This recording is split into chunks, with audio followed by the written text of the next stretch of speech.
We've shared drama, romance, and way too many tea breaks with the Crawleys. Families like ours must keep moving to survive.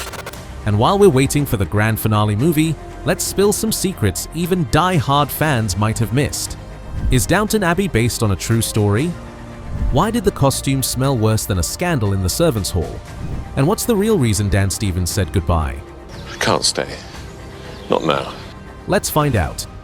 A world shaped by history. The Crawleys may be fictional, but their world is firmly rooted in real history. The show takes us through the early 20th century, from World War I to the Spanish flu, blending personal drama with sweeping historical events. As creator Julian Fellows explained, factual accuracy was always a priority. Even if you don't know anything about that period, there is something about it that you sort of think, I can believe this, I understand how it works. But Downton Abbey didn't just honor history, it also reflected the strict social codes of the era. The show captured the lives of the household staff, their rivalries and loyalties, and the complex dynamics with the Crawley family. And to follow these people's journeys through. And he's equally as at home with all the layers of stratas of society and gives them all such rich lives and storyline. For example, Thomas is one of the show's most complex and often controversial characters. Much of his bitterness comes from living in a society that treated him as a criminal simply for being gay. This wasn't just fiction. In reality, same-sex relationships between men were illegal in the UK until the mid-20th century, making Thomas's struggle a very real reflection of the time. He has broken all the fundamental laws of God and man. Report him, as you should. Plus, even before the story begins, we learn that Earl Robert married Cora for her fortune. She was a wealthy American heiress, and though love followed later, the marriage started as a financial alliance. It may sound cynical today, but at the time, it was a common sentiment. Nobles often had titles and land, but not enough money to maintain their estates. So, wealthy Americans became the perfect match. In the upcoming Downton Abbey, the grand finale, these social pressures take center stage. Lady Mary's divorce becomes a major scandal. Lady Mary must go now. She's divorced. At the time, being a divorcee carried a deep stigma, threatening both her reputation and her right to lead the family estate. And once again, the Crawleys must find a way to adapt. The world is changing. The way we talk, the way we dress, the way we deal with each other. Before we move on, don't forget to hit that subscribe button and ring the bell so you never miss a deep dive into your favorite shows. Now, let's step inside the iconic set of the series. The real-life Downton Abbey. The iconic backdrop of the series and films is no set, it's Highclere Castle. Today, it's home to George and Fiona Herbert, the 8th Earl and Countess of Carnarvon. Highclere has hosted plenty of productions besides Downton, from The Secret Garden to Jeeves and Worcester, and even Kubrick's Eyes Wide Shut. Its grandeur makes it the perfect stand-in for aristocratic life. And again, they use the house much as we use the house, which I think in Downton Abbey gives us the sense of reality and authenticity. In 2019, the castle even went on Airbnb, letting 2 lucky fans spend a night in its 100,000 square foot halls. But they might not have been alone.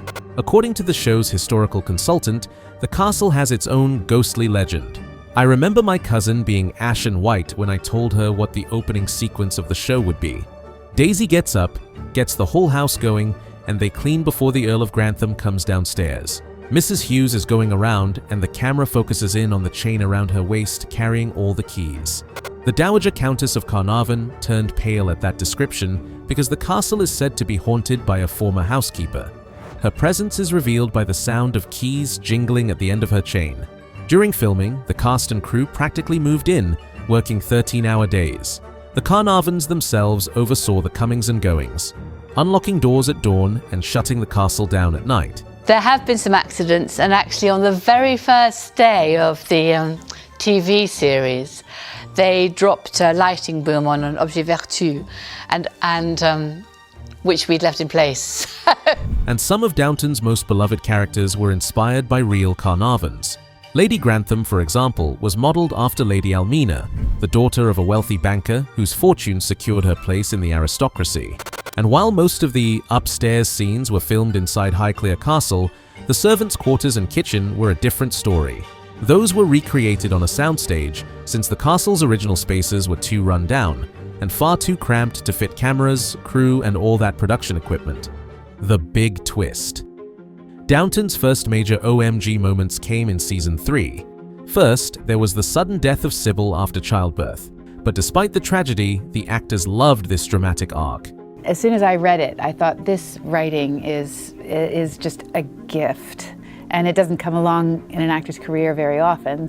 The reason? The end of the Sybil actress's contract. Yeah. The funny thing about it is it would never have come about if Jessica Brown Findlay didn't have such a good agent.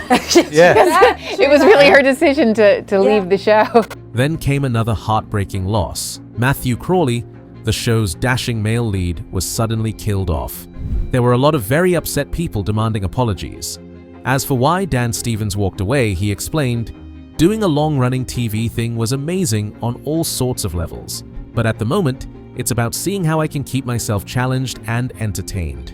Julian Fellows confirmed it was Stevens' decision to leave, not a plot twist cooked up by the writers. In the UK, actors often sign shorter contracts, so when his 3-year deal ended, he chose to move on. However, even Matthew's shocking death couldn't slow the show down. The season 4 premiere drew a record-breaking 10.2 million viewers. The casting. Casting director Jill Trevellick confirmed that Maggie Smith, Hugh Bonneville, Michelle Dockery, and Dan Stevens were all frontrunners for their roles. We pretty much got all our first choices for every part. The toughest role to cast was valet John Bates. Fellows had seen Brendan Coyle in North and South and felt he was perfect for the part. However, the studio was not convinced the actor was the right fit for a very specific reason. He had been in another period drama, which was broadcast on an opposing channel. But eventually, the casting crew got their perfect valet. Laura Carmichael, who became Lady Edith Crawley, almost missed her audition because she was touring with Shakespeare's Twelfth Night. I had a different job on the table, and I thought, how likely is it that I am going to get this gig, having not done any TV before? In the end, she gave up her theatre role for a TV opportunity, and never regretted it. And here's a fun casting twist. Gillian Anderson almost played the Countess of Grantham. Known for The X-Files, Sex Education, The Crown, and The First Lady, she was actually offered the role of Cora Crawley. Imagine how different Downton Abbey might have looked. The costumes. One of the joys of Downton Abbey is, of course, the costumes, especially the lavish outfits worn by the noble family. Designer Anna Robbins brought them to life. You know, a lot of these original pieces, I've always wondered how they started out and who wore them and where they wore them to. And then we got to give them another lease of life on the show. Some pieces even include scraps from the actual period, adding authenticity and helping the series show how historical events, like World War I, shaped the Crawleys' lives and perspectives. But it was looking at things like that that really showed us what time we were in. However, there's a pungent secret behind that authenticity. The costumes were rarely cleaned.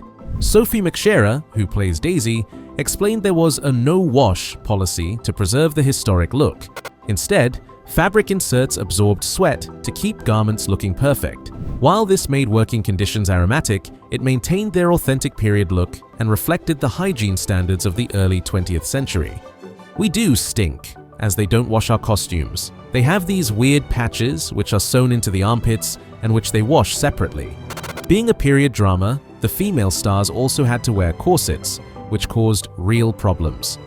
It's a nightmare for those poor things. They were very, very uncomfortable. You have to learn to wear them, and of course the girls are not used to it. They were so tight, cast members couldn't even eat in them. Michelle Dockery's favorite outfits were her riding costumes, though they took the longest to wear because of the tall boots. Because they had the hooks going all the way up, right up to your, just above the knee, and it took forever to do those. And that's it for today. If you like this video, share your thoughts in the comments. And, as always, stay awesome.